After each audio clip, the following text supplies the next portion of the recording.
বিশ্বাস জিতে নেওয়ার আশ্চর্য ক্ষমতা ছিল তার। জলজলে দুই চোখে ব্যক্তিত্বে এমন কিছু মিশেছিল যা তাকে অন্য সমস্ত সাধুসন্তদের চেয়ে আলাদা করে দেয়।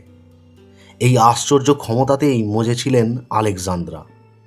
রাসপুতিন তার সম্মোহনী কথাবার্তা দিয়ে প্রথম আলাপেই এক অদ্ভুত ভরসা আর শান্তির প্রলেপ দিতে পেরেছিলেন আলেকজান্দ্রার মনে।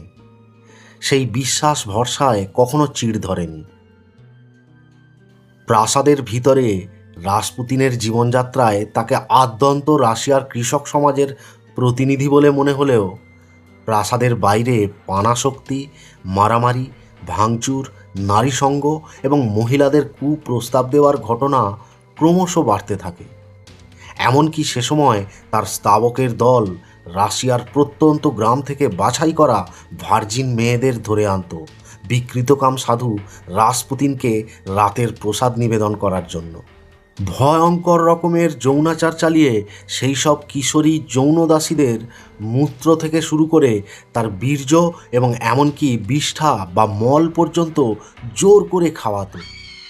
ভোর হওয়ার আগেই স্তাবক শিষ্যরা বিধ্বস্ত সেই মেয়েদের ছেড়ে দিয়ে আসতো প্রাসাদ থেকে অনেক দূরে নির্জন তুষার প্রান্তরে।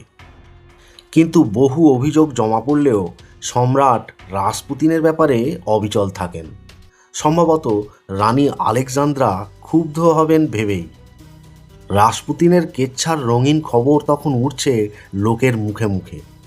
শোনা যায় 1910-11 সালে রাজপরিবারের মেয়েদের গভর্নেস আলেকজান্দ্রার কাছে গিয়েছিলেন মেয়েদের শোবার ঘরে রাসপুতিনের প্রবেশ নিষিদ্ধ করার আদেশ চেয়ে। কারণ ততদিনে রাসপুতিন প্রাসাদের এক নার্সকে কুপ্রস্তাব দিয়েছে এবং এক পরিচারিকার নাবালিকা মেয়ের সতীত্ব নষ্ট করেছে। রাজপ্রাসাদে মেয়েদের ঘরে ছিল রাসপুতিনের অবাধ প্রবেশাধিকার। তাই আলেকজান্দ্রাকে নাকি সতর্ক করতে গিয়েছিলেন গভর্নেস, কিন্তু তিনি সে অভিযোগ কানে নেননি। উল্টে বরখাস্ত হন সেই গভর্নেস এবং নার্স।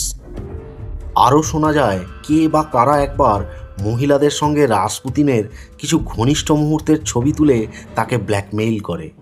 উদ্দেশ্য হয়তো সেন্ট পিটার্সবার্গ ছাড়ো, নয়তো জারের হাতে ছবিগুলো যথাসময়ে পৌঁছে দেওয়া হবে। কিন্তু রাসপুতিন তাতে বিন্দুমাত্র চমকালো না, বরং নিজেই সেই ছবি তুলে দেয় জারের হাতে এবং ক্ষমা প্রার্থনা করে।